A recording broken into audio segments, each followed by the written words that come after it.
10 sikreto ng Vatican na hindi nga nila sinasabi sa kahit na kaninong tao.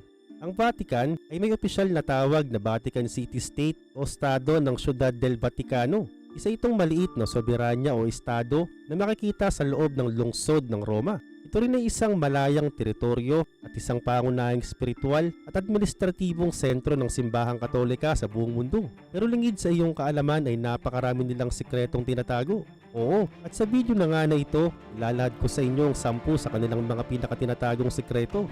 This is Arvin Polo TV, please subscribe for more video updates. Kaya naman simulan na agad natin. Number 10. Secret Archives. Ang sikretong archives ng Vatican ay bantog din sa tawag na Vatican Apostolic Archives. Isa itong pangunahing institusyon ng Vatican City na naglalaman ng malawak na koleksyon ng mga dokumento at mga record mula sa Roman Catholic Church. At nakatago ito ng marami ng siglo. Ganun ba man, naglalaman nga ito ng mga libo-libong dokumento, manuskrito, sulat, mga aklat at iba't ibang uri ng mga record na nauugnay sa kasaysayan ng simbahang katolika. At ito'y kinabibilangan ng mga pahayag ng mga Santo Papa, mga kautusan, mga mensahe at mga ulat. Ang pangalang Secret Archives ay nagmula sa Latin na Archivum Secretum Vaticanum na ang kahulugan ay Private Archives of the Vatican. At sa katunayan, hindi ibig sabihin kapag sinabing Secret Archives ay sikreto na agad. Sa halip ito'y tumutukoy sa kanyang karakter bilang isang pribadong archival collection ng simbahang katolika. At bagamat tinatawag itong secret, hindi ibig sabihin na hindi na ito ma-access pa ng mga tao. So, pwede mo naman itong masuri o di naman kaya mabasa pero dadaan ka muna sa masusing proseso at mga patakaran. At hindi lahat ay mayroong permiso na pumasok at mag-research dito. Ang Secret Archives ng Vatican ay isang mahalagang yaman ng kasaysayan at kultura. At ito'y naglalaman ng mga dokumento ukol sa mga pangunahing pangyayari sa kasaysayan ng Kristyanismo at ng mundo. Number 9. Vatican Bank Scandals. Ang Vatican Bank na sikat din bilang Institute for the Works of Religion ay yung opisyal na bangko ng Vatican at ng simbahang katolika. Pero nagkaroon na ito ng iba't ibang kontrobersya. Ang Ambrosia Bank Scandal noong 1980 ay isa sa pinakatanyag na Vatican Bank Scandals. At ito'y nauugnay sa bangko ni Roberto Calvi o sa Bangko Ambrosiano. Nalaman nga nila na ito ay mayroong koneksyon sa Vatican Bank. Pinagkaloob ng Bangko Ambrosiano ang malalaking halaga ng pondo ng simbahang katolika. At dahil dito, tinuring silang bilang magkasyoso sa iba't ibang uri ng transaksyon, gaya ng korupsyon, money laundering at iba't iba pang mga illegal na aktibidad. At heto pa ang isa, money laundering allegations noong 2010. Ang Vatican Bank noong mga panahong ito ay naakusahan ng hindi malinaw na mga transaksyon at money laundering. At ang mga accusations sa kanila ay nagresulta sa mga reforma sa Vatican Bank, kasama na mga pagpapataw sa mahigpit na regulasyon sa kanilang mga operasyon. So isang bagay lang dito ang malinaw, pati pala sa bangko ng Vatican ay meron ding korupsyon na nagaganap. Number 8. Papal Infallibility. Ang Papal Infallibility Doctrine ay isang doktrina o turo sa may simbahang katolika na nagtuturo na ang mga Santo Papa ay walang kamalian o hindi nagkakamali kapag nagtuturo siya ukol sa mga bagay na pananampalataya at moralidad.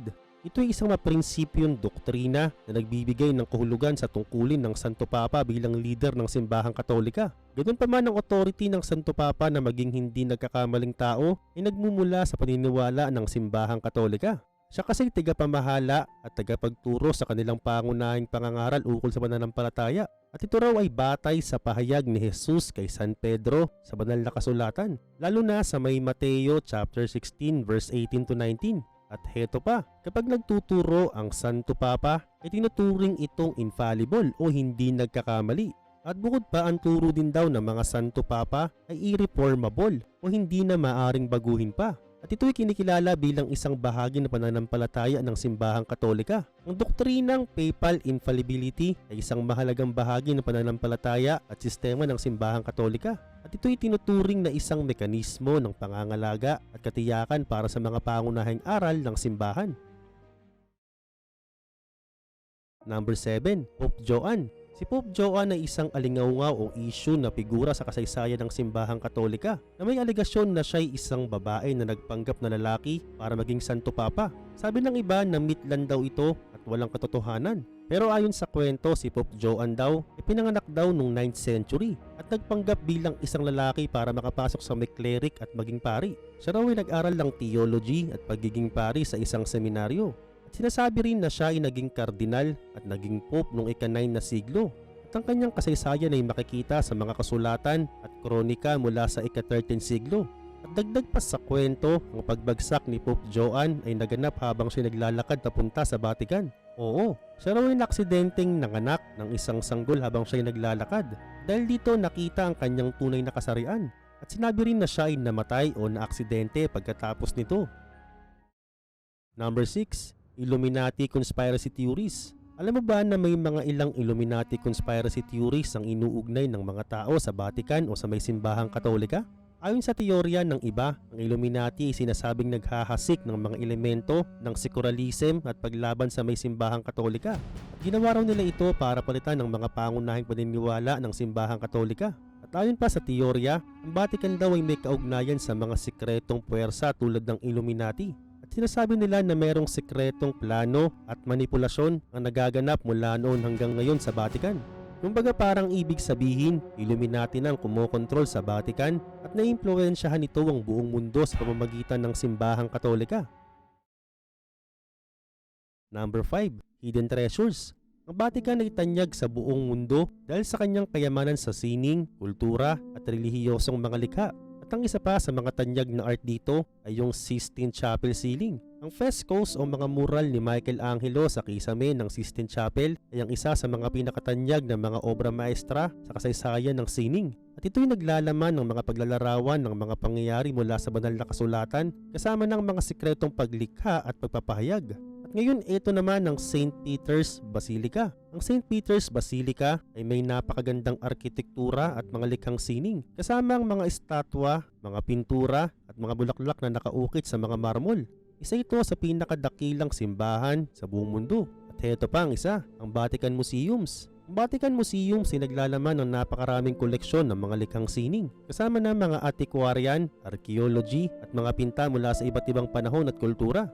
Ito'y meron ding mga obra na inukita ng mga ginto at meron ding mga mahalagang artipisyal na kamelyo at iba pang mga yaman ng sining. At sa katunayan hindi naman talaga ito hidden dahil ito'y bukas sa publiko.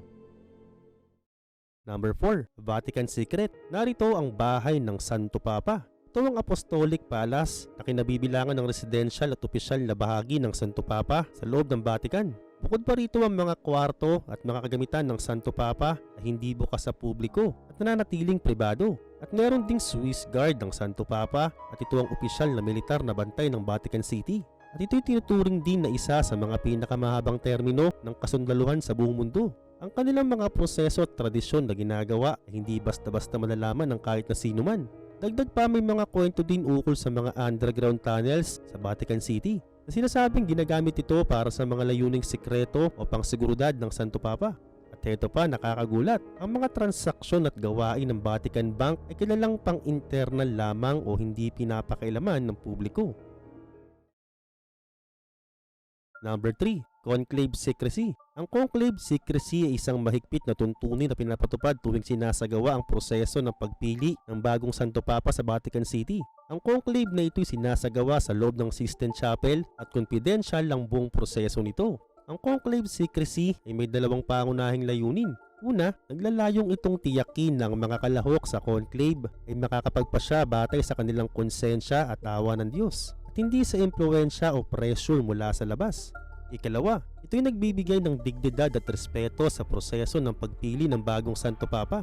Ang mga kardinal ay binibigyan ng mga balota o resibo na ginagamit nila para bumoto sa conclave.